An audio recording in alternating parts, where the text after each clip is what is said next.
यह English vocabulary की video series का पहला वीडियो है। इन वीडियोस में मैं आपके साथ इंग्लिश के सबसे ज़रूरी, सबसे एसेंशियल वर्ड्स की मीनिंग को डिस्कस करूँगा। इस वीडियो में मैं आपके लिए 15 यानी कि 15 इंग्लिश के वर्ड्स लेकर आया हूँ। उसकी मीनिंग को मैं आपके साथ इस वीडियो में डिस्कस करूँगा। तो आइए शुरू करते हैं। सबसे पहला जो वर्ड है वो है स्पेक्यूलेट। स्पेक्यूलेट एक वर्ब है। इसका मतलब होता है अटकलें लगाना या अनुमान लगाना। तो जब हम किसी भी चीज़ को लेकर सर्टेन या निश्चित नहीं होते हैं, उस चीज़ के बारे में हम केवल अनुमान लगाते हैं, केवल अटकलें लगाते हैं, तो इसी को हम स्पेक्यूलेट बोलते हैं इंग्लिश में। जैसे यहाँ पे एग्जाम्पल से समझते हैं। एग्जाम्पल है, news reporters are just speculating about his death, यानी कि उसकी मौत कैसे हुई, उसकी डेथ कैसे हुई, इसको लेकर न्यूज़ रिपोर्टर सर्टेन नहीं है, निश्चित नहीं है। उसकी मौत के कारणों को लेकर वह केवल अनुमान लगा रहे हैं, अटकलें लगा रहे हैं। तो यह मीनिंग होता है स्पेक्यूलेट का। नेक्स्ट वर्ड है इलेक्ट्रोक्यूट। इलेक्ट्रोक्यूट भी स्पेक्यूलेट की तरह वर्ब है। इसका मतलब होता है बिजली के झटके से किसी को मारना, यानी किसी व्यक्ति को बिजली के झटके देके मार देना, तो इसी को हम बोलते हैं इलेक्ट्रोक्यूट। इलेक्ट्रोक्यूट का नाउन फॉर्म हो जाएगा इलेक्ट्रोक्यूशन। इसका एग्जाम्पल समझते हैं।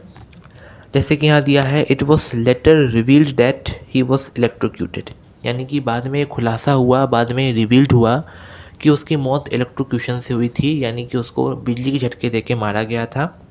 तो ये है इलेक्ट्रोक्यूट, उसका एग्जाम्पल। नेक्स्ट वर्ड है डिसेम्बार्क। डिसेम्बार्क भी वर्ब है। डिसेम्बार्क का मतलब होता है लीव द ट्रेन, एरोप्लेन और शिप, यानी कि एरोप्लेन, ट्रेन, शिप या किसी भी मोड ऑफ ट्रांसपोर्ट से उतरना, उसको लीव करना, उसको छोड़ना, इसी को हम डिसेम्बार्क कहते हैं। डिसेम्बार्क का एग्जांपल समझते हैं। जैसे कि यहाँ पे दिया है, all the goods were disembarked safely, यानी कि उस मोड ऑफ ट्रांसपोर्ट से जितने भी सारे गुड्स आए थे, जितने भी सारा सामान आया था, उसको सेफली उतार लिया गया, डिसेम्बार्क कर लिया गया। तो ये है डिसेम्बार्क वर्ड। नेक्स्ट वर्ड है सेवर। सेवर भी एक वर्ब है। इसका मतलब होता है कि स्वाद लेना, किसी भी फूड का, किसी भी डिश का स्वाद लेना, उसको धीरे धीरे टेस्ट करना, जिस तरीके से जो उसका रियल टेस्ट, जितना ज़्यादा हम इंजॉय कर सकते हैं उतना ज़्यादा इंजॉय कर सकें, तो इसको हम बोलते हैं सेवर। नाउन में इसका मतलब हो जाएगा स्मेल या टेस्ट, स्वाद, सुगंध, तो उसको हम सेवर बोलते हैं नाउन में। एग्जाम्पल समझते हैं। एग्जाम्पल है, I was savouring a local delicacy of Hyderabad, यानी हैदराबाद का जो लोकल फूड आइटम है उसको मैं सेवर कर रहा था, यानी उसका धीरे धीरे स्वाद ले रहा था और धीरे धीरे उसको टेस्ट करते करते उसके रियल टेस्ट का आनंद ले रहा था, तो इसी को हम सेवर कहते हैं। नेक्स्ट वर्ड है कज़ल। इसका मीनिंग दोनों फॉर्म में है, नाउन में भी है और वर्ब में भी है। नाउन में इसका मीनिंग होता है अ शॉर्ट हैवी स्टिक, यानी कि छोटा मोटा डंडा कहलाता है कज़ल। इसको हम हिंदी में लाठी भी कह सकते हैं। और कज़ल का वर्ड में मीनिंग हो जाएगा कि कज़ल, यानी कि जो शॉर्ट हैवी स्टिक होती है उससे मारना, तो ये कज़ल कहलाता है वर्ड में और नाउन, दोनों का मीनिंग मैंने आपको बता दिया। एग्जाम्पल है, ही वॉज कज़ल्ड टू डेथ, यानी कि जो उसको लाठी से, यानी कि कज़ल से मार दिया गया, तो ये मीनिंग है, ये सेंटेंस है। नेक्स्ट वर्ड है बिहेस्ट। बिहेस्ट एक नाउन है। इसका मतलब होता है आदेश या हुक्म, एक ऑर्डर या कमांड, तो इसको हम बोल सकते हैं बिहेस्ट। बिहेस्ट के एग्जांपल है, the meeting was called at the mayor's behest, यानी जो मीटिंग है वो मेयर के बिहेस्ट पे, यानी उनके आदेश पे बुलाई गई थी। नेक्स्ट वर्ड है शॉडी। शॉडी एक एडजेक्टिव है, विशेषता बताएगा इसका मतलब। तो शॉडी का मतलब होता है घटिया किस्म का, ऐसा कोई सी भी चीज़, कोई भी प्रोडक्ट जो एकदम घटिया किस्म का हो, लो क्वालिटी का हो, जो उसमें मटेरियल यूज़ करे गए हैं एकदम घटिया हो, तो वहाँ पे हम इस्तेमाल करते हैं शॉडी। जैसे बहुत ही सिंपल एग्जांपल है शॉडी गुड्स, यानी कि जो भी सब गुड्स हैं, जो प्रोडक्ट हैं, वो एकदम घटिया किस्म के हैं, एकदम लो क्वालिटी के हैं, तो ये होता है शॉडी का मीनिंग। नेक्स्ट वर्ड है एथोस। एथोस एक नाउन है। इसका मतलब होता है आचार विचार, यानी हिंदी में इसको हम आचार विचार कहते हैं। एथोस को हम ये भी समझ सकते हैं कि द सेट ऑफ बिलीव्स, जो व्यक्ति या कोई भी ग्रुप मानता हो, तो उसको हम एथोस कहते हैं। एग्जाम्पल से समझते हैं। Peace and harmony are one of the ethos of our group, यानी कि शांति, सद्भाव, ये हमारे ग्रुप के एथोस यानी आचार विचार में से एक है। एथोस के बाद नेक्स्ट वर्ड है डेस्टिट्यूट। डेस्टिट्यूट एक एडजेक्टिव है, इसका मतलब होता है विदाउट नेसेसिटीज़ ऑफ लाइफ, यानी कि जीवन जीने के लिए जो चीज़ें आवश्यक है जैसे कि फूड, क्लोथ्स, शेल्टर, तो इसके बिना, तो वहाँ पे हम इस्तेमाल करते हैं डेस्टिट्यूट। इसका नाउन हो जाएगा डेस्टिट्यूशन। डेस्टिट्यूट का एग्जैक्ट मीनिंग हो जाएगा हिंदी में अभावग्रस्त। अभावग्रस्त हम कह सकते हैं डेस्टिट्यूट को हिंदी में। जैसे एग्जांपल है कि they live a destitute life, यानी कि वह एक डेस्टिट्यूट यानी कि अभावग्रस्त ज़िंदगी जीते हैं।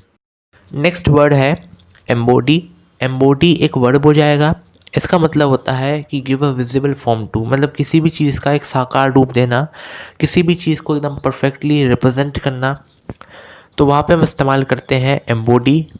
एम्बोडीमेंट हो जाएगा इसका नाउन फॉर्म। जैसे एग्जांपल है this organisation is an embodiment of violence, यानी कि यह जो ऑर्गेनाइजेशन है, जो संगठन है, ये वॉयलेंस का एक एम्बोडीमेंट है, वॉयलेंस का एक साकार रूप है।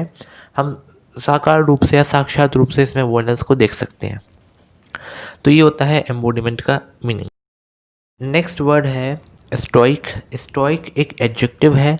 इसका मतलब होता है कि जब कोई भी चीज़ हमारे साथ बुरी हुई हो, बुरे दौर से हम गुजरे हों, तो अपनी फीलिंग्स को शो नहीं करना या कंप्लेन नहीं करना, तो वहाँ पे हम इस्तेमाल करते हैं स्टोइक।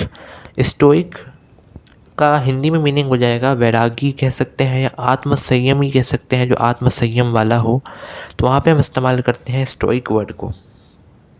स्टोइक के बाद नेक्स्ट वर्ड है हंकी डोरी। हंकी डोरी एक इनफॉर्मल वर्ड है, इसका इस्तेमाल हम इनफॉर्मली करते हैं ज़्यादातर, फॉर्मली के बजाय। हंकी डोरी का मतलब होता है फ़ाइन।